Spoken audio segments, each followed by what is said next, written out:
الصلاۃ والسلام علیک یا رسول اللہ وعلی آلک و اصحابک یا نور اللہ صلی اللہ تعالی علیہ وآلہ وسلم۔ لفظ اللہ کی اصل کے حوالے سے گفتگو چل رہی ہے۔ اس کے اصل کے حوالے سے کئی اقوال ہیں، جن میں سے کچھ کا بیان ہو چکا ہے، کچھ کا باقی ہے۔ اس حوالے سے بیان کیا گیا تھا کہ لفظ اللہ کی اصل کے بارے میں پہلا قول تو یہ ہے کہ یہ عجمی ہے یا عربی ہے، عجمی ہے یا عربی ہے، ٹھیک ہے۔ تو ایک قول یہ ہے کہ یہ عجمی ہے، یعنی سریانی زبان کا لفظ ہے، یعنی اس کی اصل لا ہا تھی۔ اچھا، دوسرا قول یہ ہے کہ عربی ہے۔ اب عربی ہے تو یہ اس کی اصل کیا ہے؟ تو اس بارے میں تین اقوال ہے۔ ایک ہے کہ اس کی اصل الہ ہے، دوسری ہے کہ یہ ولا ہے، اور تیسری ہے کہ لاہا ہے، ٹھیک ہے۔ اگر اس کی اصل الہ ہو تو اس کے اشتقاق کے بارے میں گفتگو ہوئی کہ اس کی یہ مشتق ہوگا یا تو الہ بمعنی عبدہ سے، الہ بمعنی عبدہ سے، یا الہ بمعنی تحیرہ سے، یا الہ بمعنی سکانہ سے، یا الہ بمعنی اجارہ سے، یا الہ بمعنی ولیعہ سے، ٹھیک ہے۔ اچھا، اور یا تو اگر اس کی اصل ولا ہو تو یہ مشتق ہوگا ولیعہ بمعنی تحیرہ سے، اور اگر اس کی اصل لاہا ہو تو یہ لاہا ہو تو یہ جو احتجابہ کے معنی میں ہوگا، لاہا یلیہ لیہن، یا ارتفاع کے معنی میں ہوگا۔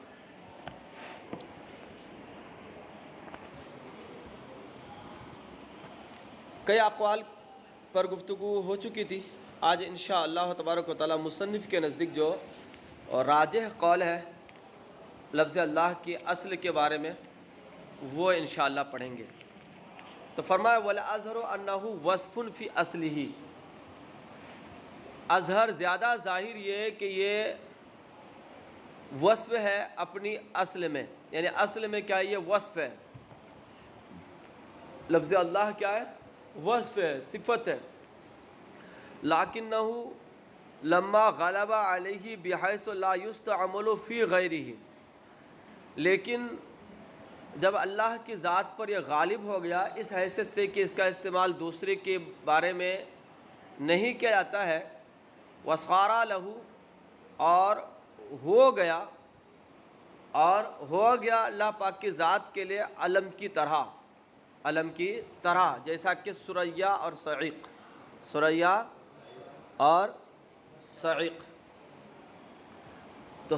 اور صعیق، جیسے ثریا یہ سروا کی تصغیر ہے، سروا سکرا کے وزن پر ہے، اور یہ سروان کا مؤنث ہے، سروا سے۔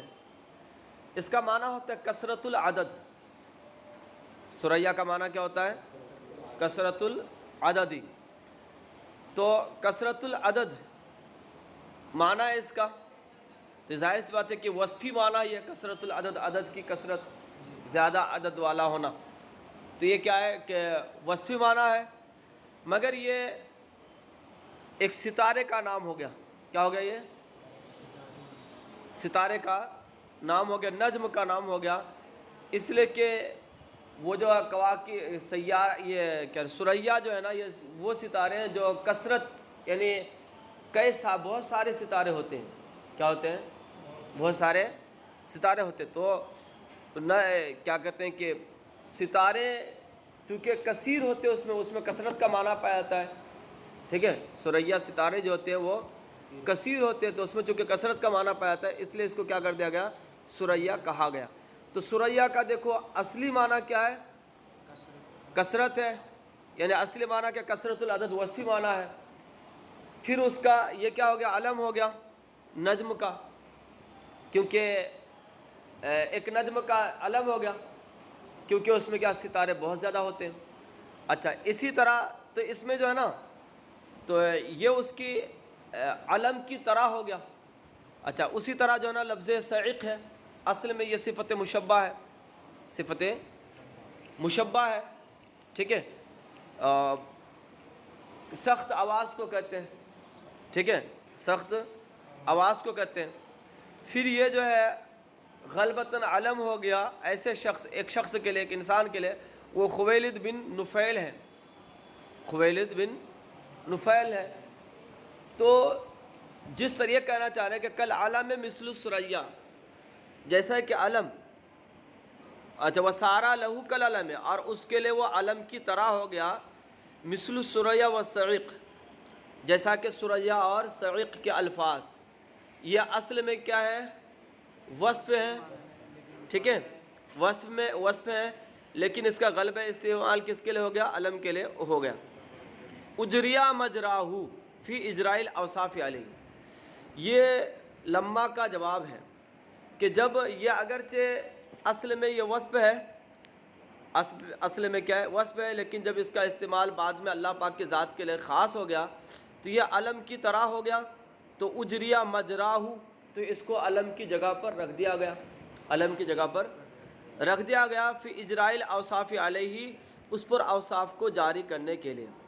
وامتناع الوصف بھی، وامتناع الوصف بھی، اور اس کو صفت بنانا ممتنع ہونے میں، صفت بنانا ممنوع ہونے میں، یعنی اس کو صفت نہیں بنایا جائے گا. وعدم میں تطرق احتمال شرکت الیہ، اور اس کو علم کے قائم مقام قرار دیا گیا اس کی طرف شرکت کا احتمال راہ نہ پانے کی وجہ سے. ٹھیک ہے بھائی، شرکت کا راہ نہ پانے میں، شرکت کا احتمال راہ نہ پانے میں. بات میں آ رہی؟ اچھا یہ جو ہے نا اس میں گزشتہ قول کا جواب ہے. گزشتہ قول میں کیا کہا تھا کہ اللہ پاک کا کہ ذات مخصوصہ کا علم ہے، اس میں دلیلیں دی تھی اور کہا تھا کہ اگر علم نہ ہو، دلیل ایک پہلی تو یہ دی تھی کہ اس کی یہ موصوف ہوتا ہے، اس کی یہ صفت نہیں ہوتا، یہ موصوف ہوتا اور یہ صفت نہیں ہوتا. تو اس کا جواب یہاں پر دیا کہ بھئی یہ علم نہیں ہے، وصف ہے، لیکن یہ علم کے قائم مقام ہے. اس لیے کیا ہوتا ہے؟ علم کے قائم مقام ہے، علم کی طرح ہے، وصف ہے لیکن علم کی طرح غلبہ استعمال کی وجہ سے اس لیے یہ صفت نہیں بنتا. تو اس کا صفت نہ بننا اس وجہ سے نہیں کہ یہ علم ہے ذات مخصوصہ کا، بلکہ کہ علم کی طرح ہے یہ اس لیے. اسی طرح دوسری دلیل پیش کی تھی کہ اللہ تبارک و تعالیٰ کے لیے کوئی ایسا اسم ہونا چاہیے، ایسا اسم ہونا چاہیے، ایسا علم ہونا چاہیے جس پر کیا سارے اوصاف جاری کیے جائیں. ٹھیک ہے، جس پر سارے اوصاف، یعنی اوصاف کا موصوف جن کو بنایا جائے، اللہ کے سارے اوصاف کا جن کو موصوف بنایا جائے. ٹھیک ہے، اور وہ لفظ اللہ ہے.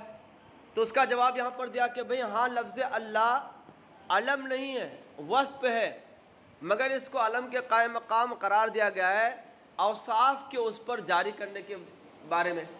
ٹھیک ہے، اسی طرح اسی طرح تیسری دلیل انہوں نے یہ پیش کی تھی کہ اگر یہ وصف ہو، اگر یہ وصف ہو تو لا الہ الا اللہ توحید کا افادہ نہیں کرے گا. تو اس کا جواب دیا کہ بھئی یہ وصف ہے، لیکن چونکہ یہ قائم مقام ہو چکا ہے علم کا، اس لیے کیا کرے گا؟ یہ توحید کا افادہ کرے گا. ٹھیک ہے، اصل میں وصف ہے لیکن غلبہ استعمال کی وجہ سے کیا ہو چکا ہے؟ یہ علم کے قائم مقام ہے، علم کی طرح ہے، اس لیے کیا ہوگا؟ یہ توحید کا افادہ کرے گا. بات میں آ رہی؟ اچھا، لأن ذاتہ من حیث ہوا بلا اعتبار امر آخر حقیقی. اب یہاں سے اس کی وجہ بتا رہے ہیں کہ بھئی اس کو ہم وصف کیوں مانتے ہیں اور علم کیوں نہیں مانتے ہیں. ٹھیک ہے، تو کہتے ہیں کہ اس لیے کہ اللہ پاک کی ذات اس حیثیت سے کہ اس کی ذات ہے، یعنی ذات من حیث و ذات، اللہ پاک کی ذات من حیث و ذات، بلا اعتبار امر آخر، بغیر کسی امر آخر حقیقی یا غیر حقیقی. یعنی اللہ پاک کی ذات کو من حیث ذات دیکھیں. ٹھیک ہے، اس کے لیے اوصاف حقیقیہ جیسے علم و قدرت، یا غیر حقیقی جیسے یعنی اضافی تخلیق و ترزیق وغیرہ، ٹھیک ہے، ان سب سے قطع نظر کرتے ذات کو من حیث ذات دیکھو تو کسی بشر کے لیے معقول نہیں ہے. کوئی بشر اس کی ذات کو سمجھ نہیں سکتا ہے، کسی کی عقل میں اس کی ذات آ نہیں سکتی ہے، اس کی معرفت حاصل نہیں کر سکتا ہے. ذات کی معرفت حاصل کرتا ہے اوصاف کے ذریعے سے. انسان کو جو اللہ پاک کی ذات کی معرفت ہوتی ہے کیسے؟ اوصاف کے واسطے سے. تو ذات من حیث ذات یہ معقول نہیں ہے. اور انسان علم اسی کا مقرر کر سکتا ہے جو کیا ہو اس کی عقل میں آئے. بھئی کسی کا نام متعین کرنے کے لیے کیا ہے؟ وہ عقل میں آئے تب تو. عقل میں جو نہ آئے اس کا نام متعین کر سکتے ہیں. تو یہ یہاں سے دلیل پیش کی کہ ہم نے یہ کیوں کہا کہ یہ وصف ہے حقیقت میں اصل میں، اور بعد میں غلبہ استعمال اس کے لیے ہونے کی وجہ سے کیا ہو گیا؟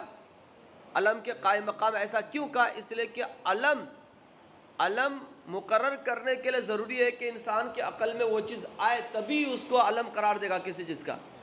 ٹھیک ہے بھائی. اور جب مسمى معقول ہی نہیں ہے تو اس کا اسم کیسے متعین کیا جائے گا؟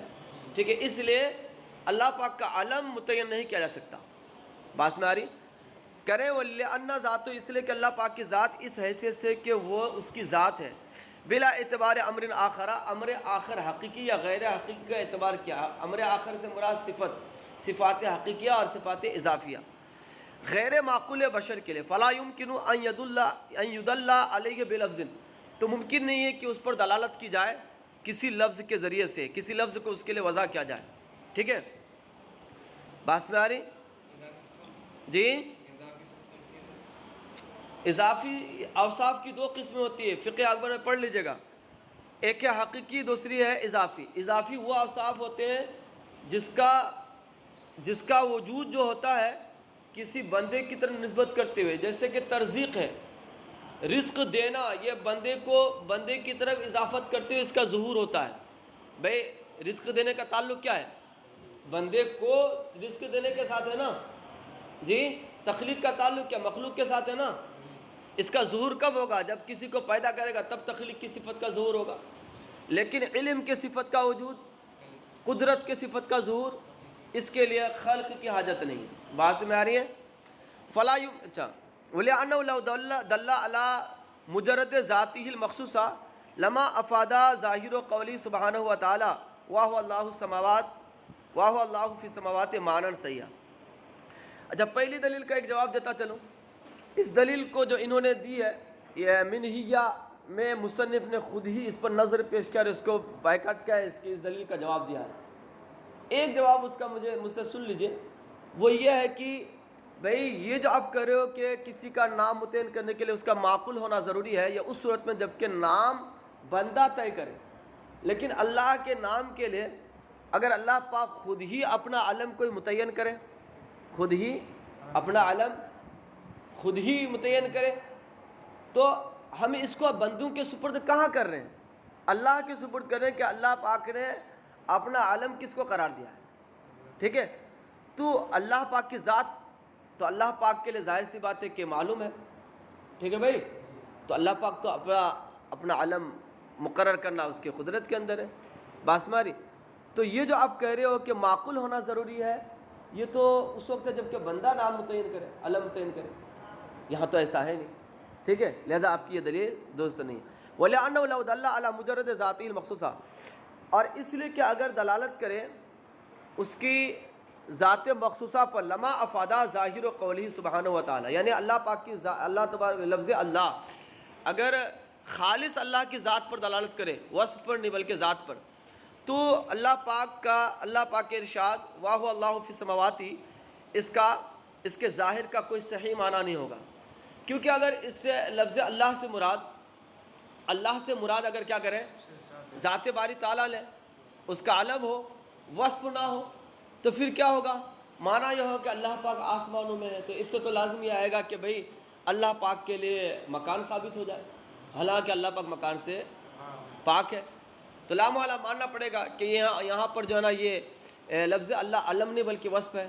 جب وصفی معنی لیں گے تو یہ پرابلم اور یہ خرابی نہیں لازم آئے گی. کیونکہ ایسی صورت ہم کہیں گے کہ اللہ پاک هو اللہ فی السماوات، ٹھیک ہے، هو اللہ فی السماوات، اللہ پاک آسمانوں میں ہے، یعنی مطلب کیا ہوگا اس کا کہ اللہ اللہ پاک، اللہ سے مراد ذات لیں گے ہی نہیں، اس کے صفات لیں گے، اس کے صفات لیں گے، ٹھیک ہے۔ یعنی اب یہ ہوگا کہ معبود، ٹھیک ہے، معبود، یا اسی طرح جو دیگر اس کے معنی ہوتے ہیں کہ جس کی طرف دلوں کو سکون ہوتا ہے وغیرہ وغیرہ، ٹھیک ہے، وہ آسمانوں میں ہے، یعنی مطلب کیا ہوگا کہ اس کے صفات آسمانوں زمینوں میں ہے، اس کے صفات کا ظہور آسمانوں زمینوں میں ہے، اس کے صفات آسمانوں زمین میں ہے، اس کے صفات کا ظہور آسمانوں زمینوں میں ہے۔ وَلِأَنَّ مَعْنَى الْإِشْتِقَاقِ هُوَ كَوْنُ أَحَدِ اللَّفْظَيْنِ مُشَارِكًا لِلْآخَرِ فِي الْمَعْنَى وَالتَّرْكِيبِ هُوَ حاصل بَيْنَهُ وَبَيْنَ الْأُصُولِ الْمَذْكُورَةِ، اور اسی لیے ایک تیسری دلیل پیش کی کہ اس لیے کہ اشتقاق کا معنی کیا ہے؟ اشتقاق کا معنی کیا ہے؟ وہ یہ ہے کہ دو لفظوں میں سے ایک کا دوسرے کے شریک ہونا ہے معنی اور ترکیب میں، یعنی الفاظ اور معنی میں دو لفظوں میں سے ایک کا دوسرے کے ساتھ شریک ہونا ہے۔ اچھا، وَهُوَ حاصل بَيْنَهُ وَبَيْنَ الْأُصُولِ الْمَذْكُورَةِ، اور یہ لفظ اللہ اور اصول مذکورہ یعنی الہ یا ولا وغیرہ کے درمیان یہ چیزیں پائی جاتی ہے کہ لفظ میں بھی شریک ہے اور معنی میں بھی کیا ہے؟ شریک ہیں، لفظ میں بھی شریک ہے اور معنی میں بھی شریک ہے، تو اشتقاق کا معنی پا لیا گیا۔